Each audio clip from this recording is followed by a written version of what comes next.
Jose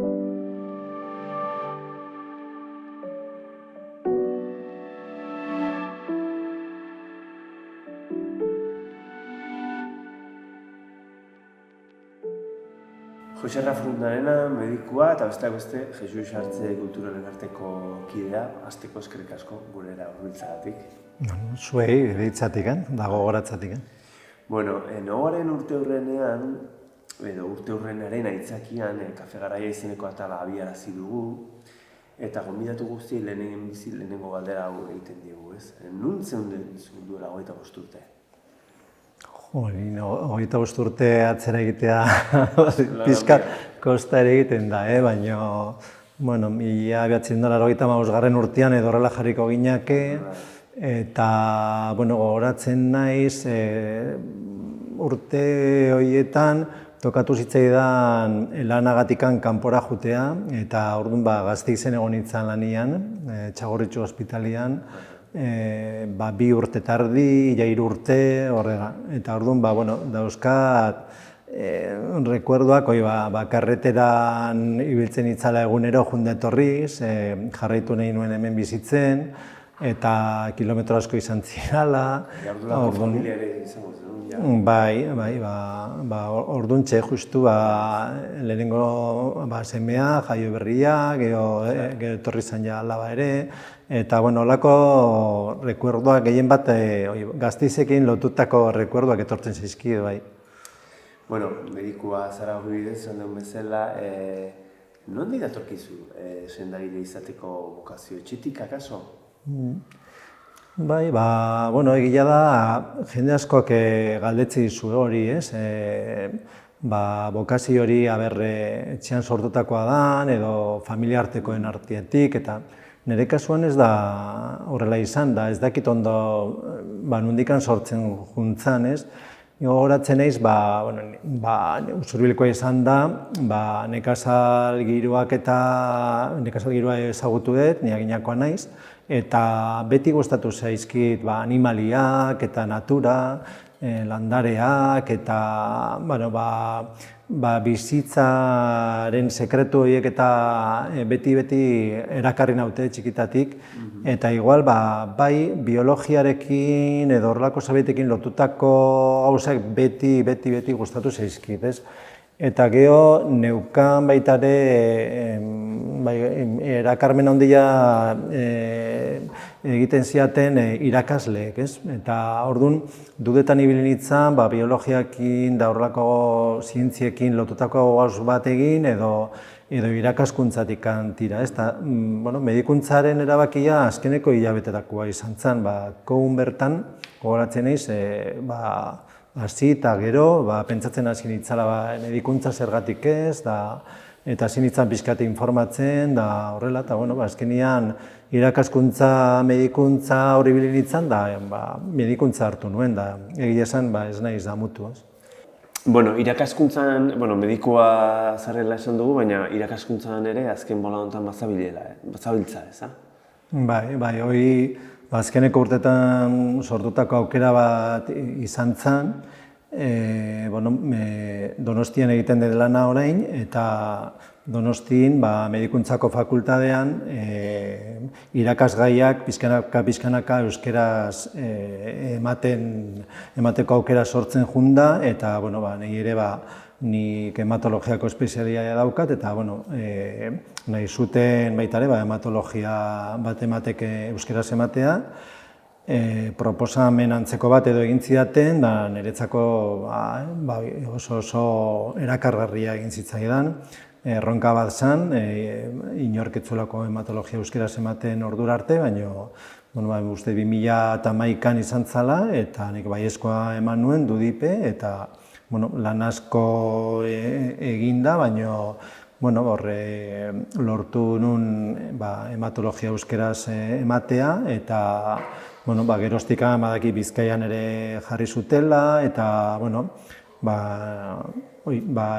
erronka horretan gustora nabil, eta oraindik amintzat ematen ditut klaseak, eta gustora ibiltzen naiz bai ikasle berriekin, emakume mundu batean gaina, bai, asko aldatu da. Gure garaian ikuste da askoz gehiago ginala gizonezkoak, eta orain azkeneko urte dezentetan askoz gehiago dira emakumezkoak. Bueno, lehenengo izan da irakasle lanetan, espezialidade horretan, pentsatzen material asko eta prestatu behar izan gautzen nula, ez? Aitzindari lana ere egin behar izan dezuela. Bai, dena. Dena egiteko zehon, baina hortarako baita nik ezagutzen nuen jende bat euskal zientzietan eta euskal munduan sartuta zebilena, eta laguntza ere izan nuen, aurrena hiztegi bat sortzeko, hematologiako hiztegi bat, eta gero hiztegi horrekin testuak eta diapositibak eta lan guzti hori egiteko, eta duda nauzkenean nekin hori galdetu, orduan alde hortatikan zeuden aurrekariak eta jende bat zientzietan da euskeraz lan egiten izana, eta nazkan referentzik eta nun galdetzekoa base egon eta zorionez aurrera atera nintzen. Bueno, gure belaunaldia, esango nuke, gure garaia bizi dugun ontzat, pandemia izan dela ezagutu dugun, ez behar igual, markatuko gaituena betiko, ez? Hau da, ez daulako horrelakorik ezagutu aurretik, ez? Hau da, pandemiak gogor kolpatu gaitu denoi, eta elkarrizketa hauetan ere denei galdetzen diogu gauza bera, ez? Ez dut, maila personalean nola eraman dezun pandemiak ekarri duen guztia, itxialdiak, lagun gutxi batzuekin bakarrik elkartu ahal izatea, maskarekin ibiltzea, distantzia sozialarena. Bueno, nik egia esan hasieran ez nuen espero pandemia honek horrelako eragina izango zuenik, ez? Nik uste ere inguruan, bai medikuntza inguruan, medikuen artean eta ez genduen espero horrelako indarra hartuko zuenik pandemia honek. Baina bai gogoratzen naiz, etxeratzea eta agindu zeutenian, da horrela oso zentratua bezala ibili nitzela, eta oso adi zer egin behar nuen, zer eskatzen ziguten ospitalean, eta nik ere ze aportazio egin behar nuen, eta gogoratzen naiz lagunen artean ere bromak ere egiten zian, eta kexak eta asko zeuden ere, eta nik beti saiatzen ditzen mezuak osasun aldetikan da oso garbi ematen, eta pixka danok mezu horiek eta arau horiek eta hainestuak zian arau horiek ere nik ere justifikatzen ditun lagunen artean, da gogoratzen naiz, oso zentratuta bezala egon itzala, eta nik ere esaten egin beharra dago, eta etxean ere bai, bi seme-alaba gazteekin, etxetikan atera ezin hori, bakarrikan lanea eta erosketak egitea, eta horrela, baina gila da baitaren nire eranagatikan, behintzat lantokira jutea neukan, eta beste batzuk garai batian gelitu zian lanea ere jun gabe, eta gogorra izan zen, baina nik banekin zer egin behar nuen, eta oso zentratuta bestela egon naiz, batez ere hasierako garai gogor hartan. Eta geroztikan, egia da, nik ere nire nekea daukat, zama hori, lagunartearen falta hori, ateratzen zenean da launaka egon behar hori, eta gu beti kuadrilan ibili geha, mantentzen dugu kuadrilako giru hori, eta gogorra egiten zait ere, baina egia da baita ere oso garbi daukadala, arauak bete behar ditu dela, eta horrela lortuko dugula buelta ematea, ez? Osakidetzako medikoa zera eta baliabide falta, atsedeen falta, pertsonalgoa indartzea edo handitzea, premia horiek aipatu izan dira behin baino gehiagotan edo horiek izan dira osasun arloko profesionalen eskaikizun nagusiak, ez? Ez dakit administraziotik, ja urte eta erdi pasada pandemia hasi zenetik, ez dakit administraziotik zuen lan baldintzak hobetzeko oinarriak jartzen hasi ote diren, ala oraindik antzeko egoeran jarraitzen duzuen. Nola ikusten duzuzuk barrutik hau dena? Bai. Bueno, nik laboratorioan egiten den lana eta batez ere laboratorioko giroa bizitu dut, ez? Orduan, nire lankide itokatu zaie batez ere lan pila bat egitea, PCR guztiekin eta horrela mikrobiologiako partean erotuta ibili dira, ez da batez ere hasieran antolatu arte eta esfortzu ikeragarria egin dute, txandak eta indartu, arratsaldekoa, gauekoa, 24 ordu horiek lan eginez, eta laboratorioan nik uste hasierako kezkak eta ezjakintasunak eta superatu zianean pixka bat, laginak eta nola manejatu eta hori dena, nahiko ondo eraman da, modu nahiko txukunean. Nik uste problema gehiago gontziala ingresatutako ingresoak zeuden plantetan,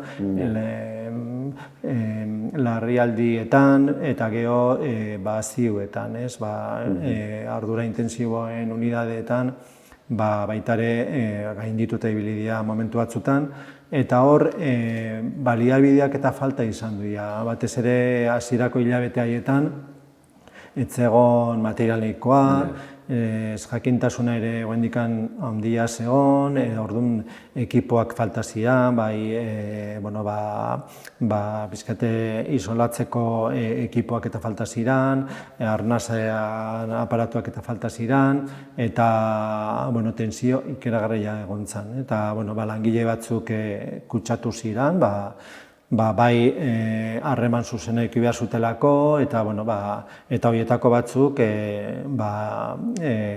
ez ziren batera ondo egon, batzuk gubitikan ere pasa ziren, eta tensio handiakin bizi izan du da.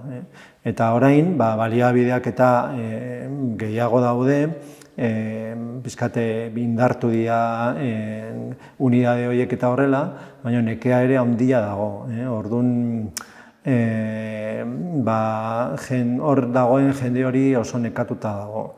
Eta, ez dakit, pixkat hau pasatzen denean, aukera edukiko duten, deskansu pixka bat edukitzeko, orduan, hori posible egiteko, pixkate personal aldetik da, oain indartu dian bezala, jarritu beharko lueke denbora batian indartu eta deskansu pixka beharko dute. Eta hori ez dakit emango duten. Kezka hori dezu. Bai, pixkate, txertoak eta kinda pasatzen juten dana, eta gero, badanak desfondatuta berezuten bukatzen, eta beste pixka bat beste netzailerako arriskua ikusten dut porrote egiteko dena pasatzen denean. Pandemiari aurre egiteko hartu diren neurriekin batzuk kritiko dira, ezarritako neurriekin ez datoz bat, edota kritiko dira txertaketa sistemarekin berrekin, ez? Osasun neurri hauek guztiak mesfidantzaz hartzen dituztenei zuk zer esango zenieke? Denontzako izan da erronka ikeragarri bat mundu mailan eta izaten ari da oraindik, ez? Nik esango nieke kontutan hartzeko herrialdea aberatsa batean bizi gehala, ikeragarrizko sortea daukagula, eta jartzen nahi dian baliabideak eta momentu honetan txertaketak nahi gea, benetan baliatzeko hemen dauzkagun aurrerapenak, txertaketa oso garrantzitsua da, gaixotasunari aurre egiteko, eta baliabide horiek aprobetxatu eta elkartasunarekin jokatu behar da, danok ila gehienok ez bagea txertatzen, azkenean ez da eraginkorra izango txertaketa, eta Gero, solidarioak izan behar dugu baitaren mundu mailan. Orduan, kontatu gaitezen, gu egiten nahi gana ere, mundu mailara, gero edo eraman behar da beste herrialdeetara ere, eta nik pixkate irudi horrekin egituko nintzake. Ze sorte daukagun, non bizi gehan, eta nahikoa da kontrako jarrera horiekin. Mesedez, aldeko jarrera hartu behar dira, gaixotasunari aurre egiteko, eta ez bakarrik hemen, mundu mailan nahi geha. Mundu mailako neurriak dira. Ez da zirkularren berriz buelta daiteke. Hoize. Orduan, mundu mailako arazo batekin nahi geha, eta soluzioa ere ala izan behar du, eta denok jarri behar dugu gure partetikan. Bueno, Josara, zu Osasungoa Euskalduntzeko erakundeko parteide bazara, eta erakunde honek plazaratzen du Osagaiz euskarazko aldizkaria, eta zu bertako zuzendaria zea, ez? Noiztik dago martxan Osagaiz aldizkaria, eta zein helburuekin abiarazi zenuten? Bueno, lehenengo alea 2017an argitaratu gendun. Osasungoa Euskalduntzeko erakundea orain dela 30 bat urte sortu zen, eta horatzen naiz kriston borondateakin jarri gendula martxan, eta helburuetako bat bazan osasun zientziekin lotutako aldizkari bat ateratzea, ez? Baina konturatzen ginen oso zaila zala, oso garestia izango zala, eta hor beti kajoian zegoen proiektuetako bat zen. Eta aurrerapen teknologikoi esker eta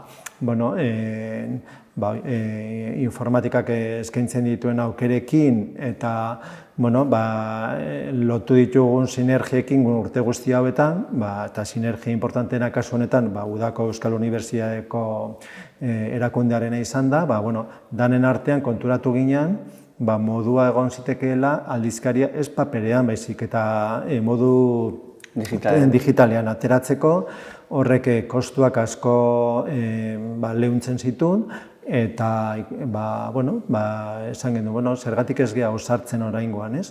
Eta,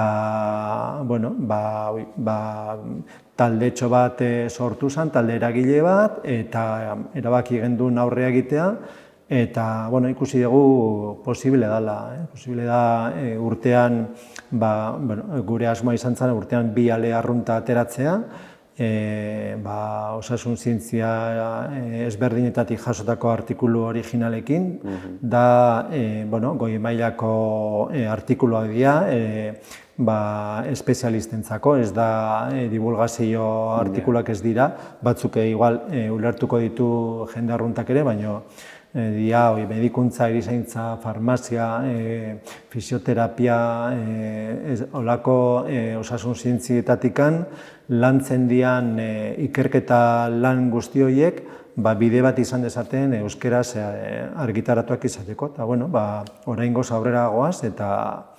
Pozik? Bai, oso pozik, bai.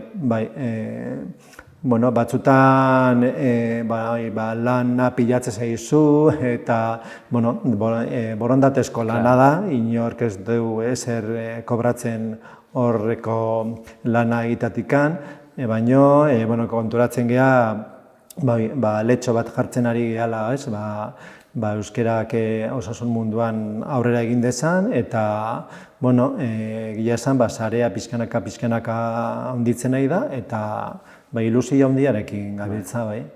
Beste euskarri bat, beste baliabide bat, gero ondoren etorriko dien osasun arloko profesionalentzat, ez? Horre egongo da, ez? Bai, horre dago, bide hori iriki da, eta nork daki, etorkizunean, indik eta aldizkari gehiago sortuko direla, o igual espezialidade batzutakoak bere partea sortuko dutela, eta beste aldizkari bat aurrera aterako dutela, edo erizaintzakoa nahiago dutela beraie bakarrik beste bat egin, hori dana nik uste etorriko dela denborarekin, espero dut. Josara, Jesus Artze kultura elkarteko kidere bazara, okerrez banago txalapartaria hile eta gutxira osatu zenuten elkartea, eta memoria kale egiten ez badit, uste ez doka 13 erakusketa izan zela elkarte gisa antolatu zenuten lehen ekimenetako bat. Gaina erakusketa horren pixka bat erakusketa hori prestatzen da bilaketa lan hori egiten, zu aritu zinean bereziki, eta orduan, 2003an uste izan zala, artean oraindik bizirik zeuden ez dok Amairuko protagonista asko, Xabier Lete, Lourdes Iriondo, Mikel Laboa, Joxan Hortzebera. Nola gogoratzen duzu erakusketa prestatu zenueneko garaiura? Oso ondo gogoratzen naiz garai hartaz. Hasi ginean, egia esan ez nuen espero horrelako muntaketa handi batian sartuko ginala, gauza txikiago bat egin nahi gendun, baina materiala biltzen hasi ginean, hasi nintzen hitz egiten batekin, da besteekin, da Xabier Letekin eta Joxanekin, eta Beatrizek ematen zigunakin Jesuse berari buruz, eta konturatu ginean materiala zegoela erakusketa txukun eta handi bat egiteko, eta hainbeste erakartzen zidan gaina Ez dok Amairuko garai horrek, sartzen joan ginean, eta azkenian erakusketa handi xamarra egin gendun, eta gero gainetikan lortu gendun erakusketaren inaugurazioa ekartzea Ez dok Amairuko bizirik zeuden kideak eta horrela, orduan ikeragarria izan zen, beraientzako ere bai, gogoratzen naiz ilusioa egin zien gehienei di, batzuk aspalditik ikusi gabe zeuden elkar, eta guretzako ere ikeragarria izan zen, Usurbila ekarri araztia, erakusketa ikustia, beraien iritziak eta jasotzia, ikustia gustatzen zitzaiela erakusketa, eta gogoratzen naiz gauza oso indartsua bezala, gero lotu gendun baita ere argazkiak eta dana ateratzeko momentu horretakoak, eta beraiek ere lortu gendun taldean jartzia berriro.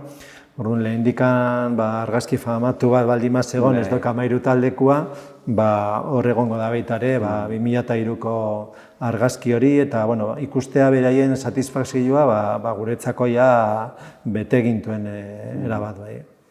Nun dago material hori? Uste udalaren esku dagoela, ez? Udalaren esku utzi zenuten. Guk ikusi gendun ezin gendula kudeatu material hori saiatzeko beste herrietara eta eraman zedin, eta udaletxearekin tratu bat egin gendun, beraien esku usteko, eta beraiei emateko eskubideak beste herritara esportatzeko erakusketa. Baimena lortu behar izan genitun, materiala utzi ziguten Ez dok Amairuko kide desberdinena, 5 edo 10 urterako baimena eman zuten. Materialak gehienak ez ziren originalak, egin genituen kopiak eta ez genduenan nahi, ez dakit argazki batzuk edo, bat ematek zerbait egitea edo estropeatzea, orduan dana izan zen kopiak eginez, eta orduan erakusketa eraman zen Bilbora, Euskaltzaindiaren egoitzara, eta gero eraman zen baita ere Urnietara, Lourdesen omenez. Eta gero ia Donostiare eraman zuten, baina azkenian ez zen aurrera atera, Donostiko asmo hori,